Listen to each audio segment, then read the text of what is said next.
Hi everyone, আসসালামু আলাইকুম। Welcome back to my channel. সম্পূর্ণ ভিন্ন এবং নতুন আরেকটি রেসিপি নিয়ে আবার আপনাদের সামনে হাজির হয়েছি। মরিচ দিয়ে ভর্তা কম বেশি সবাই খান এবং খেয়েছেন, তবে আজ আমি শুধু মরিচ নয়, মরিচের পাতারও ভর্তা আপনাদের খাওয়াবো। তো চলুন আর দেরি কেন, রান্না শুরু করে দিই। আমি এখানে 15 থেকে 20টার মতন চাপা শুটকি তেল ছাড়া ভেজে নিচ্ছি। আর ভাজার আগে অবশ্যই আমি ভালোভাবে পরিষ্কার করে ধুয়ে নিয়েছি। আপনারা চাইলে চাপা শুটকির বদলিতে আরেকটা বাঁশপাতার চাপা শুটকি আছে, সেটা ইউজ করতে পারেন, সেটাতে আর অনেক সুন্দর স্মেল আসে। তো যাই হোক, ভালো শুটকি হলে অল্প দিলেও হয়। আমার শুটকিগুলোর কন্ডিশন এত ভালো না, তাই বেশি করে দিলাম। তো যাই হোক, এই পর্যায়ে আমি দিয়ে দিচ্ছি কিছু পেঁয়াজ কুচি আর কয়েক টুকরা রসুনটা আপনারা একদম বাদ দিয়ে দিতে পারেন, এটি একদমই অপশনাল। তো আমি সময় নিয়ে এই শুটকিটাকে আরো কিছুক্ষণ ভেজে নেব। শুটকিগুলো ভাজা হয়ে গিয়েছে, এখন তুলে নিব।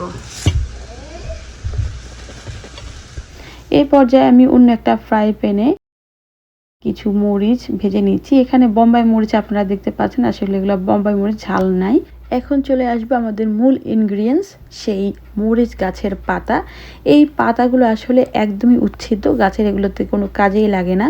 অনেক সময় গাছে বেশি রকম পাতা বড় বড় হয়ে যায় বা অনেক বেশি পাতা হয়ে যায়, যার জন্য মরিচ হতে চায় না। সেই পাতাগুলি আমি গাছ থেকে ছিঁড়ে নিয়ে এসেছি। তো যাই হোক, পাতাগুলোকে ভালোভাবে পরিষ্কার করে ধুয়ে পানি ঝরিয়ে এখন টেলে নিচ্ছি। কোনো রকম পানি দিয়ে এটি সিদ্ধ করার দরকার নেই, জাস্ট হালকার উপর একটু টেলে নিতে হবে।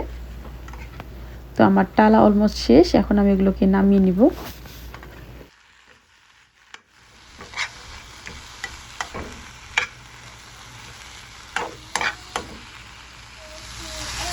শাকগুলো ভাজা হয়ে গিয়েছে, এখন তুলে নিব।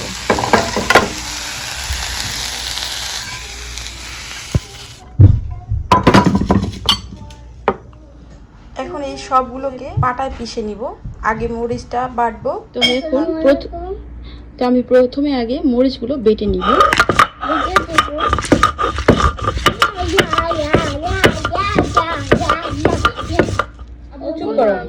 তো আমার মরিচগুলো গাছের, এই জন্য কাঁচা পাকা অনেক রকম আছে। আপনারা শুধু কাঁচা মরিচ, সবুজ কালার মরিচ দিয়ে করতে পারেন, সব রকম মরিচ দিয়ে করা যাবে, কাঁচা মরিচ হলেই হলো।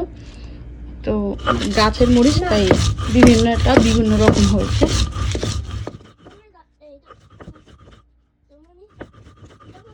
তো এখন আমি এই যে শুটকিগুলোকে বেটে নিব।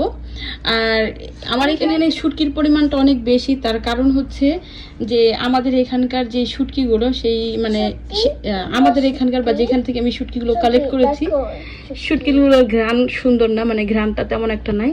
আমার কাছে বেশি আছে, বেশি বেশি আমি শেষ করার জন্য বেশি বেশি করে দিয়ে দিচ্ছি। আপনারা পরিমাণ মতো করে দিয়ে নেবেন।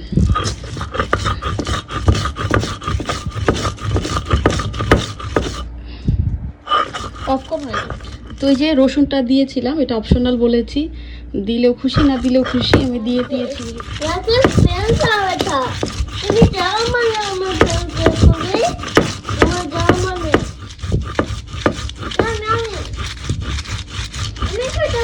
পেঁয়াজ কুচি দিয়ে আবার আরেকটা বাটা দিব। আমার কাছে লাল পেঁয়াজ নাই, সাদা পেঁয়াজ আছে, আমি সাদা পেঁয়াজ দিলাম। আপনাদের কাছে যে পেঁয়াজ আছে সেই পেঁয়াজ দিয়ে বেটে নেবেন। তবে এখন বেটে নিচ্ছি। তো এই তো তৈরি হয়ে গেল আমার মজাদার মরিচ পাতার ভর্তা। খেতে খুবই মজা, খুব সুন্দর একটা স্মেল। অবশ্যই আপনারা একবার ট্রাই করে দেখবেন। আর হ্যাঁ, স্প্যানিশরা কিন্তু মরিচ পাতা খুব খায়, ওরা খুবই পছন্দ করে। এছাড়া চাইনিজরাও খায়, শুধুমাত্র হয়তো আমাদের বাঙালিরা অনেকেই জানে না, আর যারা জানে তো ভালো কথা। তো আপনারা অবশ্যই একবার ট্রাই করবেন, আশা করি ভালো লাগবে। আর ভালো লাগলেই আমার সার্থকতা। তো আজ এ পর্যন্তই, সবাই খুব ভালো থাকবেন। পরবর্তী ভিডিও দেখার আমন্ত্রণ জানি। আজ আমি এখানেই শেষ করছি। আল্লাহ হাফেজ।